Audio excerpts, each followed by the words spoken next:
사실 직접 투자를 할 때는 리스크가 좀 있잖아요. 그렇죠. 어떤 종목을 본인 스스로 또 결정을 해야 되기 때문에 또 결정을 할 때 해당되는 정보들을 이제 수집을 해서 그렇죠. 인지를 해야 되는데 사실 그게 투자자들 입장에서 좀 어려워요. 결국 좀 그런 부분들을 다 생략하고 하나의 포트폴리오로 구성해서 운영을 해주고 있는 ETF에 대한 선호는 높아질 수밖에 없는 거죠. ETF 내재적인 특징이 있어요. 장점들, 뭐 보수가 싸다거나 거래가 편리하다거나 굉장히 직관적인 지수들이 많이 있고 일반 투자자들이 ETF 성과를 좀 짐작을 할 수가 있는 거죠. 매일매일 저희는 ETF가 편입하고 있던 종목을 이제 홈페이지에 공시를 하고 있기 때문에 그런 걸 보는 것도 편하고요. 올해 굉장히 가속화되고 있는 현상이에요. 미국 쪽에서는 뭐 한 2년 전부터 일어났던 현상이긴 한데 직구를 하면은 선명해서 좋아요. 장점은 내가 알잖아 테슬라 샀다는 거를. 근데 직구를 할 경우 가장 큰 문제는 뭐냐면은 테슬라 샀는데 일주일 만에 30%뭐 빠져버린다든지. 그러면 상당히 좀 힘든 그런 시기를 겪어야 되는 거죠. 결국에는 개별 종목에 대한 그런 가장 큰 리스크인 거죠. 변동성이 그만큼 큰 거에 대해서는 감수해야 되는. ETF를 투자를 하면은 그런 부분들이 많이 희석이 돼요. 아무래도 섞어놨으니까.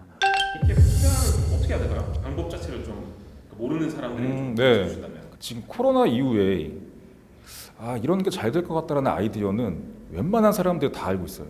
왜냐면 본인들이 진짜 삶의 양식이 바뀌었기 때문에. 네. 그러면은 내가 주로 사용하는 서비스나 내가 주로 구매하는 제품 그걸 만들어내는 기업들에 먼저 관심이 가게 되어 있습니다. 그러면 이제 여기서 직접 투자할 거냐 간접할 거냐의 차이가 선택의 기로에 서 있게 되는데 종목 하나를 투자하기에는 리스크가 좀 커요. 이제 ETF 운용사들 홈페이지에 오시면 종목명으로 ETF를 검색할 수가 있어요. 그 창에 네이버를 치면 네이버를 담고 있는 ETF 리스트가 나와요. 근데 개별 ETF들이 전략이 다릅니다. 또 ETF별로 전략이 다 다르니까 그걸 또 눌러보면 왜 ETF는 네이버를 소프트웨어로 빼서 따로 넣었을까? 다양한 전략들을 또 덤으로 또 공부를 할 수가 있습니다. 최근에 나오고 있는 이런 어떤 트렌드와 테마에 대해서 이렇게 조금 내가 관심을 가지고 지켜보시면은 내가 관심 있는 트렌드를 추종하는 그런 ETF들이 많이 나와 있어요. 그러면 그 ETF를 사시는 게 어떻게 보면 내가 관심 있는 분야에 대해서 시장에서 이제 노출도를 많이 가져갈 수 있는. 사실 ETF라는 거는 상품이거든요. 그 안에 이미 주식들이 다 분산이 되어 있기 때문에 정책에 부합하느냐, 산업의 헤게모니가 그쪽으로 이동하고 있느냐. 투자자들이 제일 궁금한 거는 그래서 해외 ETF 어떤 게 좀 유망한가? 트렌드 또는 테마 기반의 ETF들입니다. ETF의 발전의 큰 축을 보면은 1단계 ETF는 대부분 그냥 단순 지수 추종형이었어요. 2단계로 들어서면서 다양한 형태가 많이 나왔어요. 대표적인 게 레버리지, 뭐 인버스, 코스피 레버리지와 코스피 1배와 코스피 역으로 가는 거. 이걸 세 개를 이제 섞는 나는 역으로 나 시장을 반대로 보고 있어. ETF가 그런 시장의 역으로 가는 베팅을 아주 편하게 해준 거죠. 그 시점에 나온 게 이제 우리가 보통 요즘 많이 유행하는 팩트 인베스팅이라고 해서 단순하게 시장을 추종하는 것보다 팩터라는 부분들을 감안을 해서 시장의 추가적인 알파를 좀 더 내세우겠다는 게 팩트 인베스팅이었는데 지금 단계에서는 그 단계를 넘어서서 트렌드, 테마 인베스팅이 많이 유행을 하고 있습니다. 제가 ETF 관련해서 관심 있게 봐주시면 좋겠다 생각하는 주제가 하나 있는데 IPO입니다. IPO. 사실 이제 금융위기나 올해처럼 코로나19로 전반적인 어려움이 오는 국면에서는 사실 IPO 시장이 위축될 수밖에 없어요. 근데 올해 같은 경우에는 이 위기가 예상보다 빠르게 회복을 하고 있다 보니까 결국 IPO 시장이 의외로 많이 성장을 하고 있거든요. 이 IPO 관련된 ETF는 89% 올랐어요. IPO가 앞으로도 좀 두각을 나타낼 수 있다는 부분이 뭐냐면 최근 IPO 시장 내에서 하나의 트렌드로 자리 잡고 있는 게 스펙입니다. 스펙. 스펙이라는 거는 이제 유령 회사를 하나 만들어 놓고 그 회사를 통해서 기존에 있는 기업들을 인수를 해가지고 우회적으로 상장하는 것들을 이제 스펙이라고 하는데 사실 미국에서 스펙을 가지고 상장을 우회적으로 하는 기업들이 많이 늘어나고 있어요. 그래서 사실 IPO 시장이 커질 수밖에 없는 거죠. 주목할 만한 해외 ETF로는 제가 제일 먼저 꼽는 ETF는 나스닥 ETF예요.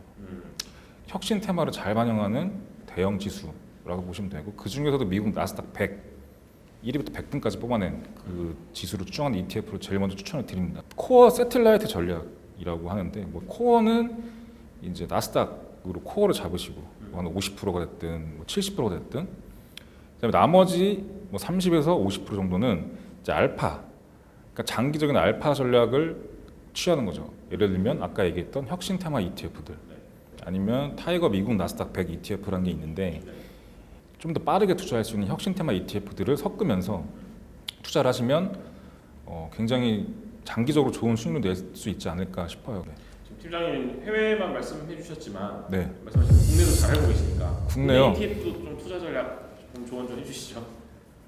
국내는 BBI지.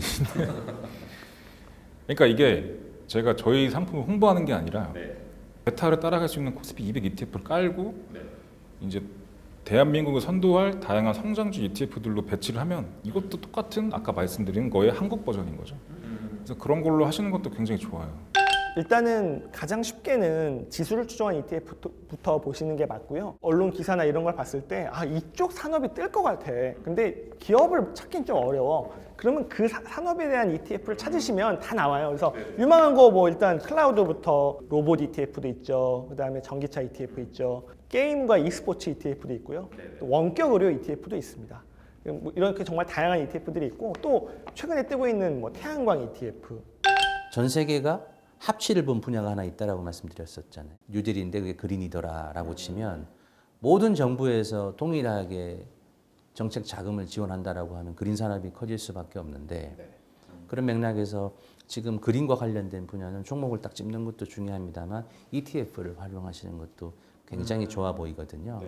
신재생 에너지와 관련된 ETF들이 있는데 나스닥에 상장되어 있는 QCLN이라든지 이런 이제 신재생 에너지 관련된 ETF들이 있는데 정말 강하게 올라갑니다. 그래서 미국이나 유럽에 있는 좋은 그린과 관련된 ETF를 한번 그것도 좋은 투자 아이디어 같습니다.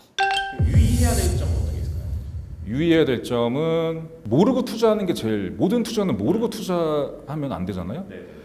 ETF에 대한 전략을 잘 모르고 그냥 이름만 보고 투자하시거나 여기서 더 추가적으로 봐야 되는데 해외에 투자할 때는 뭐 환도 봐야 됩니다. 내가 투자하려는 ETF가 환 해지인지 환 오픈인지 일단 보셔야 되고 그런 것도 있죠. 그 괴리율 국가별로 그 주식 증시 오픈 시간이 다르다 보니 거기서 오는 괴리율도 이제 고려를 하셔야 되고요.